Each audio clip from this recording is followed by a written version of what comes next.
Hi friends, அனைவருக்கும் வணக்கம். நாம் இன்னைக்கு குழந்தைகளுக்கான ஹெல்த்தியான ஒரு ப்ரோட்டீன் மிக்ஸ் பவுடர் எப்படி ப்ரிப்பேர் பண்ணலான்னு பார்க்கலாங்க. நான் இன்றைக்கி சேர்த்துருக்கிற ஒவ்வொரு நட்ஸுக்குமே ஒவ்வொரு ஹெல்த் பெனிஃபிட்ஸ் இருக்குது. ஸோ எல்லா நட்ஸையும் சேர்த்து கொடுக்குற பட்சத்தில் குழந்தைங்க நல்ல ஆரோக்கியமாக வெயிட் கெயின் ஆவாங்க. அதே மாதிரி நல்ல பிரெயின் டெவலப்மெண்ட் ஆகும், எலும்பு வளர்ச்சி அதிகரிக்கும். ஸோ எல்லா ஹெல்த் பெனிஃபிட்ஸும் இருக்கிற இந்த ப்ரோட்டீன் மிக்ஸ் பவுடரை மிஸ் பண்ணாமல் செஞ்சு வச்சுக்கோங்க. நான் இன்றைக்கி ப்ரிப்பேர் பண்ணியிருக்கிற இந்த ப்ரோட்டீன் ஹெல்த் மிக்ஸ் பவுடரை 3 வயசுக்கு மேலே இருக்கிற குழந்தைங்கள்லேருந்து அனைவரும் சாப்பிட்லாங்க. அந்த மாதிரி தான் ப்ரிப்பேர் பண்ணியிருக்கேன். சில குழந்தைங்களுக்கு நட்ஸ் அலர்ஜி இருக்கும், அவங்க மட்டும் டாக்டர்கிட்ட கன்சல்ட் பண்ணிவிட்டு இதை எடுத்துக்கலாம். வீடியோக்குள்ளே போகிறதுக்கு முன்னாடி நம்ம சேனலை சப்ஸ்கிரைப் பண்ணாத நண்பர்கள் ப்ளீஸ் சப்ஸ்கிரைப் பண்ணுங்கள், சப்போர்ட் பண்ணுங்கள். வாங்க இப்போ வீடியோக்குள்ளே போகலாம். குழந்தைகளுக்கான ஹெல்த்தி ப்ரோட்டீன் மிக்ஸ் பவுடர் செய்கிறதுக்கு ஃபஸ்ட்டு இந்த மாதிரி ஒரு பாத்திரம் எடுத்துக்கோங்க. அதில் 2லேருந்து 3 கிளாஸ் தண்ணி ஊற்றிக்கோங்க. தண்ணி ஊற்றிட்டு ஸ்டவ் ஆன் பண்ணிவிட்டு ஃப்ளேமை ஹையில் வச்சுட்டு தண்ணியை இந்த அளவுக்கு கொதிக்க விடுங்க. பாருங்கள், இந்த அளவுக்கு நல்லா கொதிக்கணுங்க. இப்போ நான் வீடியோவில் பார்த்தீங்கன்னா ஸ்டவ் ஆஃப் பண்ணிடுவேன். கண்டிப்பாக ஸ்டவ் ஆஃப் பண்ணிவிட்டு இப்போ நம்ம எடுத்து வச்சுருக்கிற 1 கப் பாதாம் இதில் சேர்த்துடலாங்க.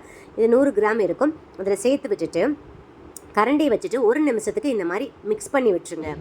இப்போ பார்த்தீங்கன்னா பாதாமோட தோல்லாம் கொஞ்சம் ஓரளவுக்கு உப்பி கொஞ்சம் சுருங்கி இருக்குங்க. இப்போ உடனே ரொம்ப நேரம் நம்ம மிக்ஸ் பண்ணக்கூடாதுங்க. கரெக்டாக 1 நிமிஷம் தான் மிக்ஸ் பண்ணியிருக்கணும். ஏன்னா உள்ளே இருக்கிற பாதாம் பருப்பு வேகக்கூடாது. அந்த தோலை ரிமூவ் பண்ணியிருக்கிறதுக்காக மட்டும்தான் நம்ம இந்த ப்ராசஸ் செய்கிறோம். ஸோ அதில் மட்டும் கவனமாக இருந்துக்கோங்க.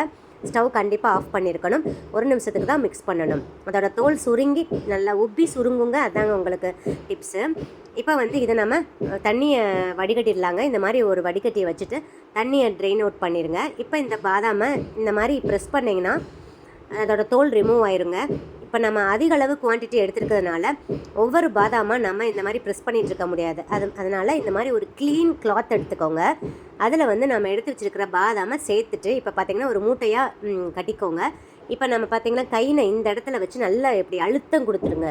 ஒரு 2-3 டைம் இந்த மாதிரி நல்லா அழுத்தம் கொடுத்துட்டு பார்த்திங்கன்னா நல்லா அந்த தோல் தனியாக பருப்பு தனியாக வந்திருக்குங்க. இது ரொம்ப ரொம்ப ஈஸியான டிப்ஸுங்க. பாருங்கள் ஃப்ரெண்ட்ஸ், வீடியோவில் நீங்கள் பார்த்தாவே தெரியும், தோல் தனியாக பருப்பு தனியாக ஈஸியாக நம்ம எடுத்துடலாம். ஸோ எவ்வளோ அதிக அளவு குவான்டிட்டி இருந்தாலும் இந்த டிப்ஸ் அண்ட் ட்ரிக்ஸை ஃபாலோ பண்ணுங்கள். இப்போ சில பருப்புகளில் மட்டும் தோல் ஒட்டியிருக்கும். அதை லைட்டாக நீங்கள் ப்ரெஸ் கொடுத்தீங்கன்னா வந்துடுங்க. இப்போ நம்ம தண்ணியில் போட்டு எடுத்ததுனால பாதாமில் ஈரப்பதம் அப்படியே இருக்கும். ஸோ ஒரு நல்ல ட்ரை கிளாத்தை எடுத்துக்கோங்க. அதில் இந்த நம்ம தோல் ரிமூவ் பண்ண பாதாமை சேர்த்துட்டு அதை அப்படியே ஒரு மணி நேரத்துக்கு ஃபேன் காற்றுக்கு கீழே வச்சுருங்க. நல்லா ட்ரை ஆனதுக்கப்புறம் நம்ம இதை வறுத்து எடுத்துக்கலாம். ஏன்னா அந்த ஈரப்பதத்தோடு வறுத்தோம்னா நல்லா வறுபடாது. அப்புறம் நிறைய நாள் நம்மளால் ஸ்டோர் பண்ண முடியும். ஸோ கண்டிப்பாக 1 ஹவர் ஃபேன் காற்று கீழே ஆற வச்சு எடுத்துக்கோங்க. எப்போயுமே பாதாமை தோல் நீக்கி தாங்க பயன்படுத்தணும். இப்போ பாருங்கள், ஹெவி பாட்டம் கடாய் அல்லது நான்ஸ்டிக் கடாய் எடுத்துக்கோங்க. இப்போ நான் 1/2 கப் முழு முந்திரி சேர்க்குறேங்க. நீங்கள் உடைச்ச முந்திரியாக கூட சேர்த்துக்கலாம். இப்போ முந்திரி பருப்பை ஃப்ளேமை சிம்மில் வச்சுட்டு நல்லா வாசனை வர அளவுக்கு வறுத்துக்கோங்க. பாருங்கள், இப்போ முந்திரி பருப்பு நல்லா வறுபட்டுருச்சுங்க. 1 நிமிஷத்துக்கு வறுத்தா போதுங்க. நல்லா வறுபற்றும். ஃப்ளேம் கண்டிப்பாக சிம்மில் தாங்க இருக்கணும். ஏன்னா கருகிராமல் நம்ம வறுக்கணும், அதுதான் மெயின். இப்போ எல்லாத்தையும் நம்ம ட்ரான்ஸ்ஃபர் பண்ணிடலாம். இதை ஒரு பிளேட்டுக்கு ட்ரான்ஸ்ஃபர் பண்ணிவிட்டு நல்லா ஆற வச்சுருங்க. நெக்ஸ்ட்டு 1/4 கப் வால்நட் எடுக்கிறீங்க. 25 கிராம் இருக்கும். இதையும் ஃப்ளேமில் சிம்லேயே வச்சுட்டு நல்லா வாசனை வர்ற அளவுக்கு வறுத்து விட்டுருங்க. 1 நிமிஷத்துக்கு வறுத்தா போதுங்க. இப்போ நல்லா மணம் வந்துருச்சு. இப்போ இதையுமே முந்திரி பருப்பு நம்ம ட்ரான்ஸ்ஃபர் பண்ணி வச்சுருக்கிறேன் அதே பிளேட்டுக்கு ட்ரான்ஸ்ஃபர் பண்ணிவிட்டு நல்லா ஆற வச்சிடலாங்க. நெக்ஸ்ட்டு 1/4 கப் பிஸ்தா பருப்பு எடுத்துருக்கேங்க. 25 கிராம் இருக்கும். எந்த கப்பில் நம்ம பாதாம் அளக்குறோமோ அதே கப்பில் தாங்க எல்லா நட்ஸையும் நீங்கள் அளந்து எடுத்துக்கணும். இப்போ பிஸ்தாவையும் நல்லா ஃப்ளேமை சிம்மில் வச்சுட்டு ஒரு 1 நிமிஷத்துக்கு நல்லா வாசனை வர அளவுக்கு வறுத்து விட்டுருங்க. பாருங்கள், இப்போ நல்லா வாசனை வந்துருச்சு. இப்போ இதையும் நான் ஒரு பிளேட்டுக்கு ட்ரான்ஸ்ஃபர் பண்ணிடுறேங்க. நெக்ஸ்ட்டு பொட்டுக்கடலை எடுத்துருக்கேங்க. 1/4 கப் எடுத்துருக்கேன். 25 கிராம் இருக்கும். பொட்டுக்கடலையும் ஃப்ளேமை சிம்மில் வச்சுட்டு 1 நிமிஷத்துக்கு நல்லா இந்த மாதிரி சிவந்து வர அளவுக்கு வறுத்து விட்டுருங்க. கறிக்கிறாதீங்க, இந்த அளவுக்கு லைட்டாக சிவந்தால் போதுங்க. இப்போ இதையும் ஒரு பிளேட்டுக்கு ட்ரான்ஸ்ஃபர் பண்ணிடலாம். நெக்ஸ்ட்டு 1/4 கப் பூசணி விதை ஆட் பண்ணுறீங்க. 25 கிராம் இருக்கும். பூசணி விதை 2 கலரில் இருக்கும். பச்சை கலரில் ஒன்று இருக்கும், அதே மாதிரி வெள்ளை கலரில் ஒன்று இருக்குங்க. எனக்கு பச்சை கலரில் இருக்கிற பூசணி விதை கிடைக்கல, அதனால நான் ஒயிட் கலர் எடுத்திருக்கேன். உங்களுக்கு பச்சை கலரில் இருக்கிற பூசணி விதை கிடைச்சாலும் நீங்கள் அதையும் சேர்த்துக்கலாங்க. 2லையுமே நிறைய ஹெல்த் பெனிஃபிட்ஸ் இருக்குங்க. நம்ம எடுத்துருக்கிற எல்லா நட்ஸ்லுமே நிறைய ஹெல்த் பெனிஃபிட்ஸ் இருக்குது. நான் அதெல்லாம் சொன்னேன்னா வீடியோ ரொம்ப லென்த்தாக போகுங்க. அதனால தான் நான் வறுக்கிறத மட்டும் காமிச்சிருக்கேன். இப்போ பாருங்கள், பூசணி விதைகளையும் சிம்மில் வச்சுட்டு 1 நிமிஷத்துக்கு நல்லா வறுத்துக்கோங்க. வறுத்துட்டு இருக்கும் போதே நல்லா டப்னு வெடிக்கிற சவுண்டு வருங்க. அதே மாதிரி நல்லா சிவந்து வரும். அந்த ஸ்டேஜில் நம்ம இந்த பூசணி விதையை எடுத்துடலாங்க. இப்போ இது ஒரு பிளேட்டுக்கு ட்ரான்ஸ்ஃபர் பண்ணிடுங்க. நல்லா சிவந்துருச்சு. இப்போ பாருங்கள், பாதாம் பருப்பு நல்லா ட்ரை ஆகிடுச்சுங்க. 1 ஹவருக்கு நல்லா ஃபேன் காற்று கீழே வச்சு நல்லா ஆற வச்சு எடுத்துட்டேன். இப்போ அதே கடாயில் ஃப்ளேமை சிம்மில் வச்சுட்டு நல்லா பாதாம் பருப்பையும் 1 நிமிஷத்துக்கு நல்லா மணம் வர்ற அளவுக்கு வறுத்து விட்டுருங்க. நல்லா கொஞ்சம் கலர் சேஞ்ச் ஆகி வருங்க. டப் டப்புன்னு லைட்டாக வடிக்கிற சவுண்டு வரும். ஸோ நம்ம அந்த ஸ்டேஜில் எடுத்துடலாம். பாருங்கள், இப்போ பாதாம் பருப்பு நல்லா சிவந்து வந்துருச்சு. நீங்கள் வறுபடாமல் இருக்கிற பாதாம் பருப்பை நல்லா கையில் வச்சு இப்படி ப்ரெஸ் பண்ணி உடச்சி பார்த்தீங்கன்னா உடையாதுங்க. ஆனால் இந்த வறுத்த பாதாம் பருப்பை நல்லா கையில் வச்சு ப்ரெஸ் பண்ணிங்கனாவே டக்குன்னு உடையுங்க. இதுதான் நமக்கு பதமேவும். இப்போ பாருங்கள், பாதாம் பருப்பு நீங்கள் செக் பண்ணி பார்த்துக்கோங்க. இப்போ பாதாம் பருப்பு பாருங்கள் நல்லா வறுபட்டுருச்சு. கறிக்கிடாமல் வறுத்துக்கோங்க. கறிக்கிட்டிங்கன்னா ப்ரோட்டீன் பவுடர் வந்து நல்லாவே இருக்காதுங்க. ஸோ இந்த மாதிரி நல்லா கருக்காமல் பொன்னிறமாக வறுத்துக்கோங்க. இப்போ இதையும் ஒரு பிளேட்டுக்கு ட்ரான்ஸ்ஃபர் பண்ணிடலாங்க. நெக்ஸ்ட்டு 1/4 கப் வறுத்த வேர்க்கடலை எடுத்துருக்கேங்க. நீங்கள் பச்சை வேர்க்கடலையாக எடுத்திங்கன்னா வறுபடுற டைம் கொஞ்சம் அதிகமாகும். வறுத்த வேர்க்கடலையாகவே இருந்தாலும் இதே மாதிரி 1 நிமிஷத்துக்கு நல்லா வறுத்துக்கோங்க. அப்போ தான் ரொம்ப நல்லது. வேர்க்கடலையிலையும் ரொம்ப ரொம்ப அதிக அளவு சத்துக்கள் இருக்குங்க. வேர்க்கடலையை ஏழைகளின் முந்திரினே சொல்லுவாங்க. ஸோ அந்த அளவுக்கு அதிக அளவு சத்துள்ள இந்த வேர்க்கடலையெல்லாம் மிஸ் பண்ணாமல் இந்த புரோட்டீன் பொடியில் கண்டிப்பாக சேர்த்துக்கோங்க. இப்போ இதையும் நல்லா வறுபட்டுருச்சு. இதையும் ஒரு பிளேட்டுக்கு ட்ரான்ஸ்ஃபர் பண்ணிவிட்டு அதோட மேல் தோலை எல்லாம் ரிமூவ் பண்ணிவிட்டு நல்லா ஆற வச்சுருங்க. நெக்ஸ்ட்டு பாருங்கள், 1/4 இன்ச்சு சைஸுக்கு சுக்கு எடுத்திருக்கேன். சுக்கோட மேல் தோலை நீக்கிட்டு தாங்க எப்போயுமே பயன்படுத்தணும். அப்போ தான் உடம்புக்கு நல்லது. ஏன்னா சுக்கோட மேல் தோலில் அதிக அளவு பாய்சன் இருக்குது. பாருங்கள், இப்போ இந்த சுக்கு நான் ஏன் சேர்த்துருக்கேன்னா, இந்த புரோட்டீன் பவுடரை 3 வயசு குழந்தையிலேருந்து சாப்பிட்றதுனால டைஜஷன் ப்ராப்ளம் வராமல் இருக்கிறதுக்காண்டி சேர்த்துருக்கேங்க. இந்த மாதிரி சுக்கை வந்து கல்லை வச்சு தட்டிட்டு சேர்த்துக்கோங்க. இப்போ பாருங்கள், 10லேருந்து 12 ஏலக்காயை அதோட விதைகளை மட்டும் எடுத்து நான் சேர்த்துருக்கேன். இப்போ சுக்குவையும் நல்லா தட்டிட்டு சேர்த்துக்கோங்க. ஃப்ளேம் வந்து ஆஃப் பண்ணிடுங்க. அந்த சூட்லேயே இது வறுபட்டால் போதுங்க. இப்போ இதையும் ஒரு பிளேட்டுக்கு ட்ரான்ஸ்ஃபர் பண்ணிடலாம். நல்ல மணம் வருங்க.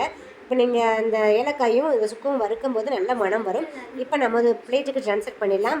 ட்ரான்ஸ்ஃபர் பண்ணிவிட்டு நல்லா ஆற வச்சுருங்க. இப்போ பாருங்கள், எல்லா நட்ஸும் நல்லா ஆறிடுச்சுங்க. இந்த மாதிரி கம்ப்ளீட்டாக ஆறிடணுங்க. கொஞ்சம் கூட சூடு இருக்கக்கூடாது. ஏன்னா சூடு இருந்துச்சுன்னா நமக்கு நல்லாவே அரைப்படாது. ஸோ இந்த மாதிரி நல்லா ஆற வச்சுருங்க. ஒரு 1/2 அன் ஹவர் நல்லா ஆற வச்சுருங்க. இப்போ மிக்ஸி ஜார் எடுத்துக்கலாம். மிக்ஸி ஜாரில் கொஞ்சம் கூட ஈரம் இல்லாமல் கம்ப்ளீட்டாக தொடச்சிருங்க. ஏன்னா கொஞ்சம் கூட ஈரம் இருக்கக்கூடாதுங்க. இப்போ பாருங்கள், இந்த நட்ஸை எல்லாம் மிக்ஸி ஜாரில் சேர்த்துடலாங்க. நீங்கள் அதிக அளவு நட்ஸ் எடுத்திங்கன்னா கொஞ்சம் கொஞ்சமாக சேர்த்து அரைச்சிக்கோங்க. இப்போ இந்த நட்ஸில் இருந்து ஆயில் வந்து ரொம்ப ஊஸ் அவுட் ஆகாமல் நம்ம அரைக்கணுங்க. ஏன்னா எல்லா நட்ஸ்லேயும் நிறைய ஆயில் கண்டென்ட் இருக்கிறதுனால நம்ம கொஞ்சமாக பல்ஸ் விட்டு விட்டு தாங்க அடிக்கணும். நான் எப்படி அரைக்கலான்றதுக்கான டிப்ஸும் நான் இப்போ சொல்லியிருக்கேன். இப்போ பாருங்கள், நம்ம வீட்டில் மிக்ஸி இருக்கும் பார்த்தீங்களா, அதில் பாருங்கள் இந்த மாதிரி பாயிண்ட் இருக்கும். இதுக்கு இந்த பக்கம் போனீங்க, லெஃப்ட் சைடு போனீங்கன்னா பல்ஸ் மோடு, அந்த பக்கம் போனீங்கன்னா 1 2 3ன்னு போட்டிருக்கும். இது என்னதில் அழிஞ்சிருச்சுங்க. இப்போ பாருங்கன்னா எப்பயுமே இந்த 1 அப்படின்ற இடத்துல மட்டும் சுற்றுங்க. சுற்றிட்டு 1 செகண்ட் விட்டுட்டு அதுக்கப்புறம் ஆஃப் பண்ணிடுங்க. நார்மல் பொசிஷனுக்கு கொண்டு வந்துடுங்க. இப்போ அதே மாதிரி 1 பொசிஷனுக்கு கொண்டு போயிட்டு எகெயின் ஆஃப் பண்ணிடுங்க. அதே மாதிரி 1 செகண்ட் இந்த மாதிரி விட்டு விட்டு அரைக்கணுங்க. இதுதான் கரெக்டான பொசிஷனு. இப்படி தான் நீங்கள் அரைக்கணும். 2 3 டைம் இந்த மாதிரி விட்டு விட்டு அரைச்சதுக்கப்புறம் எகெயின் அந்த மிக்ஸி ஜாரை ஓப்பன் பண்ணிவிட்டு நல்ல ஸ்பூனை வச்சு அடி வரைக்கும் நல்லா கிளறி விட்டுருங்க. ஏன்னா இந்த மாதிரி கிளறி விட்டாதாங்க கீழே வந்து ஒட்டிக்கும். அதனால் நமக்கு சரியாக அரைப்படாது.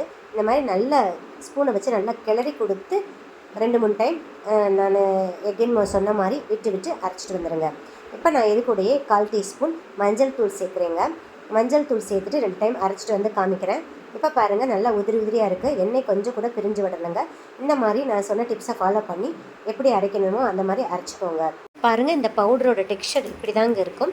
இப்படி தான் இருக்கணும். இதுக்கு மேலே அரைச்சிங்கன்னா கண்டிப்பாக எண்ணெயெல்லாம் பிரிஞ்சு வந்துடும்.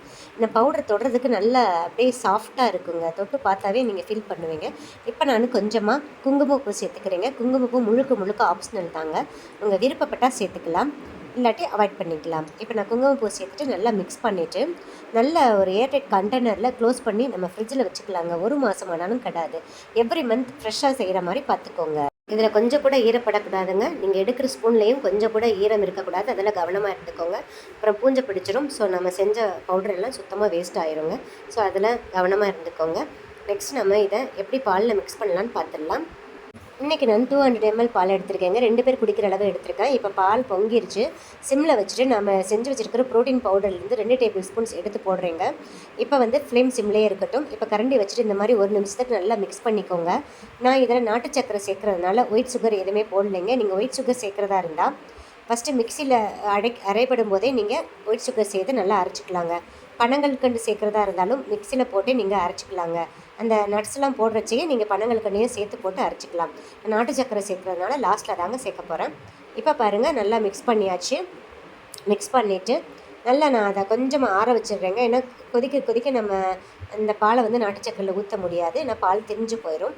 இப்போ பால் ஓரளவுக்கு ஆறிடுச்சுங்க. 2 கிளாஸ்லேயும் ஊற்றிட்டு நல்லா மிக்ஸ் பண்ணிவிட்டு மேலே கார்னிஷிங்காக கொஞ்சமாக குங்குமப்பூ சேர்க்குறேங்க. இது முழுக்க முழுக்க ஆப்ஷனல் தான். பாருங்கள், கம்மன் வாசனையோட நம்மளோட ப்ரோட்டீன் ஹெல்த் ட்ரிங்க் ரெடி ஆயிடுச்சு. எந்த ஹெல்த் ட்ரிங்க்கும் இன்னைக்கு கடையில் வாங்க வேண்டாங்க. 100% பியூர் ஹோம்மேட் இந்த ஹெல்த் ட்ரிங்க் நீங்களும் செஞ்சு வச்சு யூஸ் பண்ணிங்க. இந்த வீடியோ பிடிச்சிருந்தா லைக், ஷேர், கமெண்ட் பண்ணுங்கள். மறக்காமல் சப்ஸ்கிரைப் பண்ணுங்கள். பக்கத்தில் இருக்கிற பெல் ஐக்கானையும் கிளிக் பண்ண மறந்துடாதீங்க. அப்போ தான் டெய்லி அப்லோட் பண்ணுற புத்தம்புது வீடியோக்கள் உங்களுக்கு உடனுக்குடன் நோட்டிஃபிகேஷனாக வந்து சேரும். சுவை அறிந்திட சுவைத்து பாருங்கள். தேங்க்யூ. தேங்க்ஸ் ஃபார் வாட்சிங்.